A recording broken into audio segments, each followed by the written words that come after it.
지난주 인간시대 프로그램이 소개한 23살의 여고를 졸업한 어느 처녀의 오뚜기 삶은 우리 삶에 있어 과연 배움은 무슨 의미를 주는가 오랫동안 생각하게 했습니다. 배움의 시작은 어디며 배움의 끝은 어딘가? 문득 올봄에 국민학교에 입학시킨 아이의 잠든 얼굴을 들여다보는 젊은 주부도 나도 무언가 더 배워야겠다는 조바심에 사로잡힙니다. 그러나 모든 삶이 결국은 먹는 일로 귀착되던 10년 혹은 20년, 30년 전 예술이 밥 먹여주냐, 운동이 밥 먹여주냐 하던 말이 멋대로 내돌리던 그때 공부가, 책이 밥 먹여주느냐며 우리 손에서 책을 앗아가던 시절이 있었습니다. 그리해서 배움이라든가 책은커녕 가기야 거기여 24자조차도 익히지 못해 까막눈이 됐고 해방된 나라 자유민으로서의 권리라던 선거를 치르면서도 35%가 넘는 까막눈들을 위해 투표용지 이름 위에 막대기 기호를 그려 넣어야 했던 그때 또 군대 간 아들한테 편지가 오면 늙은 어머니가 온 동네를 돌아다니며 고등과 학생을 찾아 편지를 대신 읽히고 편지를 대신 쓰게 했던 그때 그러나 그야말로 글만 깨우쳤다 뿐이지 책상 물림이 된 아버지 대신에 평생을 일꾼과 부엌대기로 보낸 까막눈 어머니가 어느 날 야학에서 생경스레 가야 거기여를 읽으면서 세상에 눈을 뜨기 시작했던 그때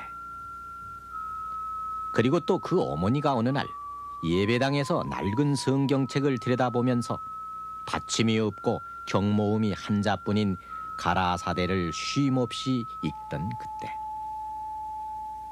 그때 개구리 울음소리 같던 어머니의 가기야 거기여 가라사대 소리는 우리들 어머니가 비로소 내던 늦깎이 그 한의 소리였습니다.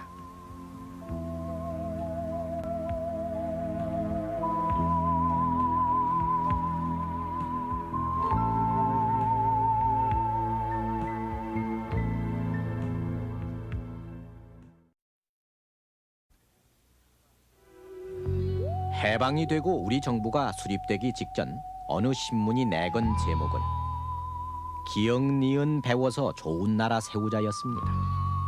물론 그를 깨우치지 못한 사람들은 이 기사도 알 턱이 없었지만은 그때 이 신문을 따라 읽으면은 경기도에서만도 전체 도민의 40%가 그를 깨쳤다는 소식이 실려 있고 그래서 전 인구의 65%가 암흑에서 광명을 찾았다고 보도하고 있습니다. 그러나 전 국민의 65%가 글자를 해독할 수 있게 됐다고 했지만 그것은 읽을 수 있다는 것뿐이었고 실제로 글을 쓸 수 있는 사람은 전 국민의 절반도 채 되지 않았습니다. 어쨌든 첫 총선거가 실시됐고 막상 투표용지를 받고 보니 하얀 것은 종이요 검은 것은 글자라는 것밖에 알 수 없었던 사람들은 그저 이 부보자가 유세장에서 손가락으로 외치던 숫자를 따라 투표용지 위에 그려진 막대기를 세서 찍는 도리밖에 없었습니다. 그 막대기 기호. 그 투표용지와 선거 포스터는 70년대까지 우리 모두를 까막눈으로 매도하곤 했습니다. 1948년 정부 수립과 동시에 의무교육제도가 실시되고 초등교육비가 그때 돈으로 18억 원이 계상됐고 전국의 중학교가 56개 새로 설치될 예정이었지만은 전쟁은 그 모든 상황을 여지없이 허물어뜨리고 말았습니다.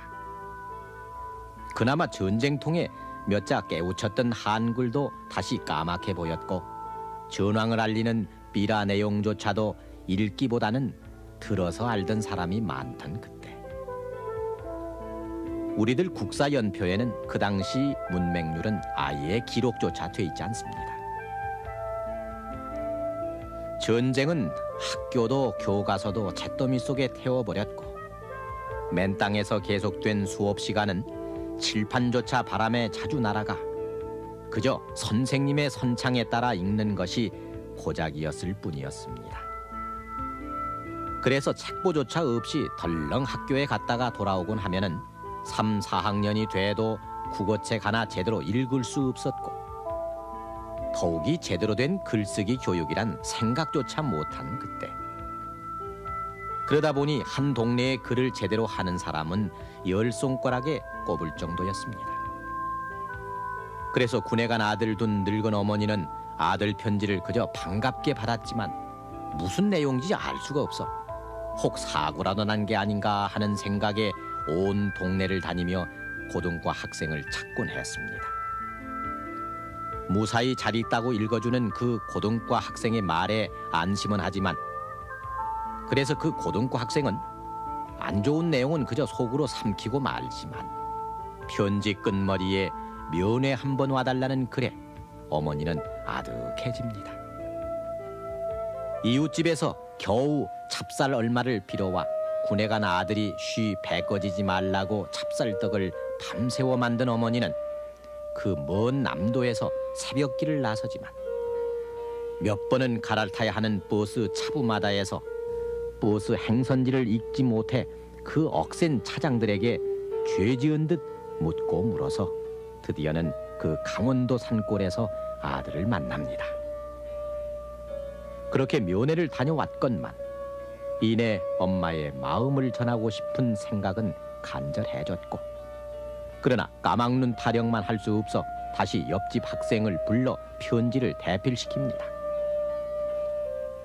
애미는 한시도 네 걱정을 놓을 수가 없다. 편지글을 읽어주는 늙은 어머니도 대필하는 젊은이도 알 수 없게 북받치는 설움으로 적어가던 편지들. 지금은 웃을 일이지만은 정부 통계를 보면은 1960년 우리나라 문맹률이 28%였다니 4사람에 1명이 넘는 사람들이 까막눈이었다는 그 시절이 빚어낸 안타까운 모습이었습니다. 제가 볼 때 저희 마을 같은 경우는 그 한 30% 이상이 그 무학자가 아니었겠느냐. 요즘에는 없겠습니다만 그렇게 지금 생각이 되고 있습니다. 부녀자들은 어떻어요? 부녀자들은 더 했죠 실적으로. 요즘 여자들이 사실상 뭐 여자들 얘기하면 그 여자 뭐 평등이라 그러나요 이제. 그런데 옛날에 실적으로 아주머니들이 뭐 상당한 그 대우를 못 받은 거죠. 인간적으로도 뭐 바가지다 실제로 밥이나 먹고 남자들은 어디 상이나 또 같이 먹었나요 실적으로. 그 60년대 4사람의 1명꼴의 문맹시대. 이윽고 전국적으로 문맹 퇴치 운동이 시작됐습니다. 주로 농촌을 대상으로 한 이 문맹 퇴치 운동은 농촌 계몽이라는 이름으로 시작됐습니다. 우선 급한 대로 부잣집 마루나 빈 창고에 멍석을 깔고 1930년대 상록수식 한글 깨치기 운동이 벌어졌습니다. 시어머니와 며느리가 한자리에 앉아 면소 사람이 낯을 놓고 설명하던 한글 공부. 낯 놓고 기억자 교육이 시작된 것입니다.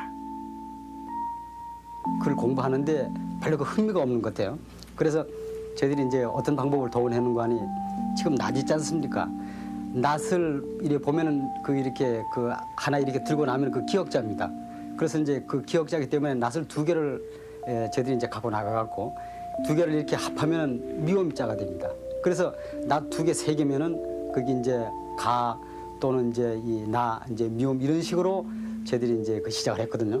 그러니까 그 부모님들이 봤을 때는 첫 번에는 상당히 그 흥미가 없더니만 그것이 상당히 그 아주 즐거운 이런 그 분위기가 조성돼 갖고 나중에 이분들이 하나하나 그 이해를 하시더라고요. 가갸, 거겨, 고교, 구교. 한밤중 야학에서 울려나오던 그 여름 날밤 개구리 울음소리 같던 한글 공부. 소록도를 찾아가던 하나운이 처마 밑에서 개구리 울음소리에 서러워지었다는 시. 가갸, 거겨를 읽고 노천명을 울게 했다는 그 각야극연은 하나둘 우리의 까막눈을 눈뜨게 했습니다.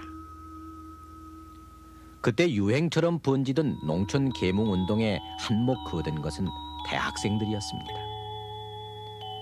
지금 이사 도시 사람들이 농민들에게서 풍요에 대한 감사라든가 근면함 또는 그 밖의 삶의 지혜를 오히려 배우는 폭이 됐습니다만 1960년대 그때 대학생들이 펼치던 한글 깨우치기와 의료 봉사 등 계몽 활동은 피폐한 농촌을 깨우치는 계기가 되곤 했습니다.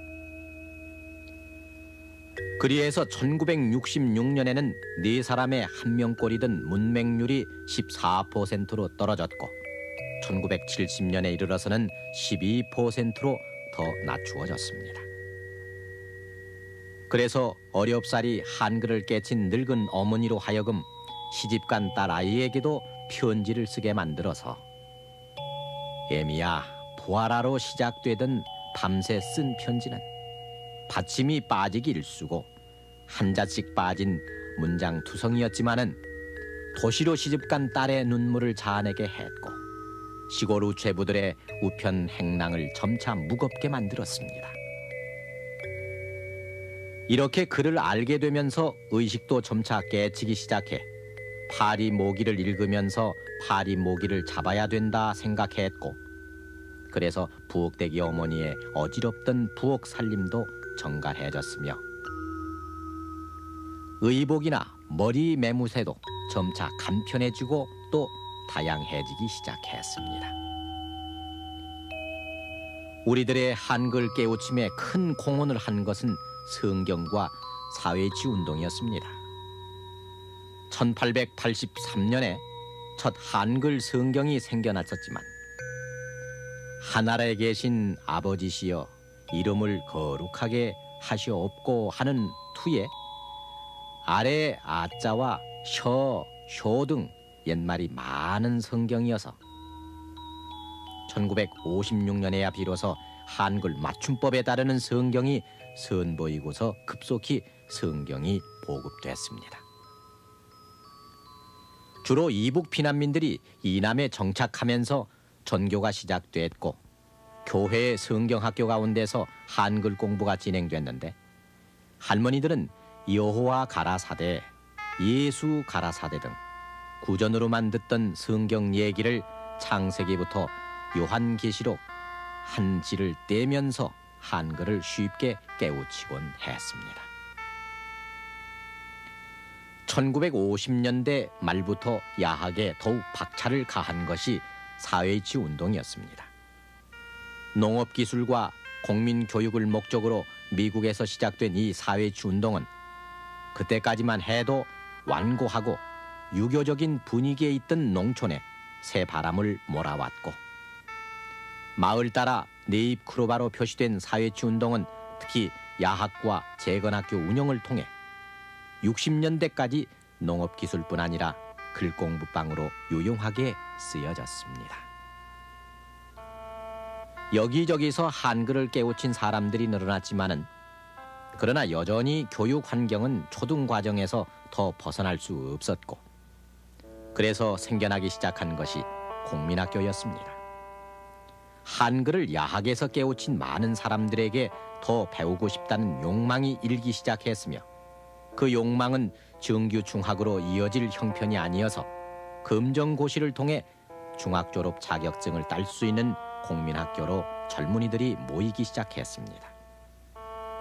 지금은 어엿한 중고등학교가 된 학교 가운데는 그 전신이 고등공민학교였던 데가 많은 것은 그런저런 그때 우리의 어렵던 교육 환경을 반영해주고 있습니다.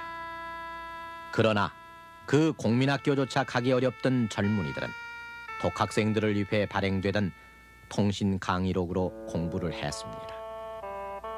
그래 우체부가 배달해주는 이 통신 강의록을 놓고 한겨울 냉방에서도 추위와 졸음을 쫓아가며 풀던 배움의 갈증. 강의록이라는 것도 지금 생각하면 그게 별거 아니지만 그 당시에 그 시골의 그 순수한 그 어린이들에게는 커다란 희망이었었습니다. 보면은 그 이제 한 학년에 4권으로 되어 있는 책인데 그걸 받아보면은 거기에 뭐 1학년 과정 4권, 2학년 과정 4권, 3학년 과정 4권, 12권을 뭐 졸업장도 두고 지금 생각하면 인정도 안 해주는 졸업장인데 진짜 하나의 종이떼기인데 그 당시로 봐서는 그것들에게 학생증도 주고 빠지도 주고 뭐 목표도 주고 그러니까는 굉장히 그 희망을 가지고 그걸 어디 옷이나 제대로 있습니까? 이렇게 이상하게 하얀 어떤 학생복 같은 거 하나 어떻게 주워 입으면 거기다 그걸 달고 다니면서 그래도 나도 이제 중학교 학생이다 뭐 이런 식으로 다니면서 할 정도로 그 향학년은 있었지만 어떻게 배움의 기회가 없었습니다. 그 당시에는. 하지만 경제 성장이 한창 치솟던 70년대에 이르러서도 부끄럽게도 우리 문맹률은 12%나 됐습니다. 경제 성장에만 매달려 별다른 문화 환경이 개선되지도 않았고 교육 투자의 빈약함 때문에 교육 환경의 저변이 여전했던 터여서 문맹률은 10% 이하로 떨어지지 않았습니다. 그로부터 세월은 그만큼 다시 절박하게 흘렀고 문화의 집중 현상이 분산되면서 도시 농촌 할 것 없이 평생 교육이 누구에게나 삶의 지표가 되고 있는 오늘 학교 교육뿐만이 아닌 가정에서의 조기 교육 붐이 일반화됐고 국민학교에 들어가기 전에 벌써 한글을 다 깨우치고 영어 기초까지 섭렵하는 그래서 취학 연령을 낮추려는 교육제도 개혁의 기운이 일고 있고 하루가 다르게 새로운 것이 쏟아져 나와 어제의 지식이 오늘 벌써 낡은 것이 돼버리는 오늘 그래서 아는 것이 힘이고 배워야 살 수 있다는 거칠애로 여겼던 격언이 우리들 속살을 파고들어와 실감을 일으키게 하고 있습니다. 이제 곧 중학교 교육이 의무 교육으로 바뀌게 되고 고등학교 진학률이 90%를 넘어서서 문맹률이 2%가 채 안 되는 오늘. 그래서 인간시대 프로그램에 등장을 한 23살짜리 여고생의 경우가 우리들의 배움에 대한 의미를 새롭게 되새기게 하고 있습니다.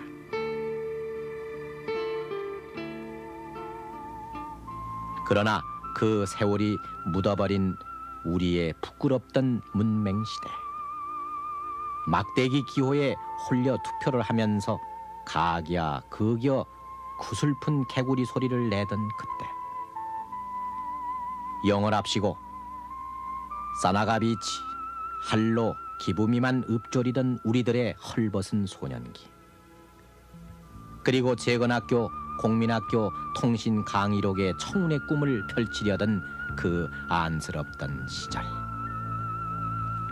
그 배움에 목말랐던 갈증의 세월을 아십니까?